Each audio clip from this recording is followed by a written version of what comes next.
Europe 1. Question de santé avec le docteur Gérald Kierzek et vous, Isabelle Quenin, pour l'actu santé bien-être du jour. C'est maintenant. Avec au sommaire, aujourd'hui, l'heure idéale pour s'endormir, enfin révélée ou presque, un manifeste contre la dénutrition et puis du sport en musique pour booster nos performances. Comment rester éveillé le plus longtemps possible pour bien dormir ? Non, c'est pas tout à fait ça. C'est rester éveillé le plus longtemps possible pour bien dormir. Est-ce que c'est une fausse bonne idée ? Voilà. Après l'heure, c'est plus l'heure. C'est du moins ce que prétend la psychiatre spécialiste du sommeil Hélène Vora. Selon elle, attendre le moment où l'on est complètement épuisé pour aller se coucher de peur d'avoir du mal à s'endormir, c'est une très mauvaise idée. L'épuisement est le signe que le cycle de la fatigue et de l'endormissement est déjà passé. Alors, à quel moment se coucher ? Idéalement, il faudrait s'endormir plus ou moins 3 heures après le coucher du soleil. Ce qui veut donc dire entre 21h et 23h30. Au-delà, notre organisme va sécréter du cortisol, une hormone qui va bloquer le corps en mode réveillé. Et là, vous pouvez toujours attendre le petit train du sommeil. Oui, mais il ne faut pas louper ce train. C'est-à-dire qu'il ne faut pas attendre d'être épuisé. En revanche, dès que vous avez les premiers signes, vous savez, les bâillements ou les yeux qui piquent un peu, ça veut dire que vous êtes en phase d'endormissement qui va être facilité. Donc c'est des heures régulières et 2, on guette ces petits signes, on ne laisse pas passer le train et on se met dans une atmosphère favorable. Et je vous rappelle que le soir, c'est pas le bain chaud qu'il faut prendre. Il faut plutôt prendre quelque chose de frais et ça va permettre de favoriser l'endormissement. Lancement hier d'un manifeste pour lutter contre la dénutrition. C'est une pathologie qui touche aujourd'hui 2 millions de personnes en France. Elle concerne particulièrement sans doute les plus fragiles, les enfants et les personnes âgées. Un manifeste a été lancé hier pour lutter contre cette maladie. L'objectif est de faire de cette maladie silencieuse notre prochaine grande cause nationale. On écoute tout de suite un extrait du clip de sensibilisation.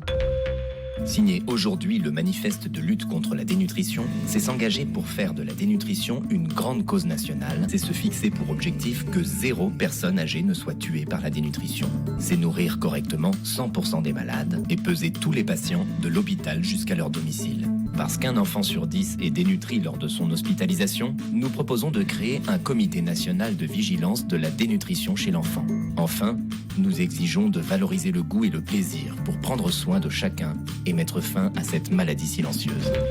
Toutes les informations, si vous souhaitez signer cette pétition, participer à ce manifeste, bien sûr, sont sur Internet.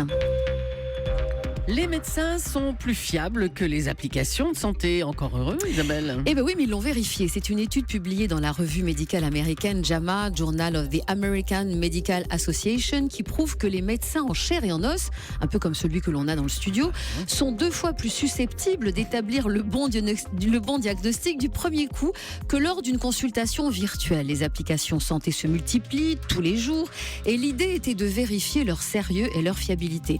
Alors l'étude a été menée par des chercheurs d'Harvard. 45 cas ont été sélectionnés. Les médecins, en vrai, ont trouvé le bon diagnostic dans 72% des cas. Les algorithmes, dans 34% des cas, c'est normal. Les algorithmes n'ont pas fait 15 ans de médecine, 15 ans d'études. Voilà. Ouf, on ne va pas être remplacé par des robots, en tout cas pas tout de suite. Non, mais je pense qu'il y a un certain nombre de tâches qui pourraient être remplacées par des algorithmes. En revanche, ce qui n'est jamais remplaçable, c'est la relation humaine, c'est l'empathie. Ce qui est intéressant dans cette étude, c'est que l'humain est plus fort, plus la maladie est grave et plus la maladie est rare, plus l'humain est fort. Et ça, c'est important. Et la relation humaine, c'est aussi ça la médecine. Et puis faire du sport en musique booste nos performances. À l'origine, une étude, encore une, des chercheurs ont fait courir 20 volontaires âgés de 20 ans sur un parcours de 400 mètres. Résultat, ceux qui couraient en musique étaient les plus performants. Et c'est sans doute ce qui a incité la Fédération française d'athlétisme à bannir les écouteurs de toutes les courses officielles. Pas de radio, téléphone portable ou équipements similaires. Ces objets étant considérés comme une aide pour les sportifs, à la limite du dopage. Alors, la playlist de ceux qui peuvent vous faire courir plus longtemps et surtout encore plus vite, et bon, on la découvre.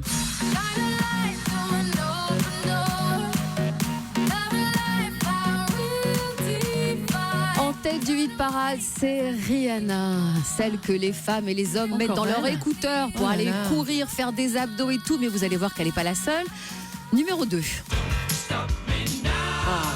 Autre chose. Ça fait toujours aussi efficace, hein. Queen génial, avec Queen, Don't Stop Me Now. Je pense que ça marche aussi quand on fait le ménage à la maison. On met ça, on doit balayer plus vite. Et la dernière, c'est Lily Allen.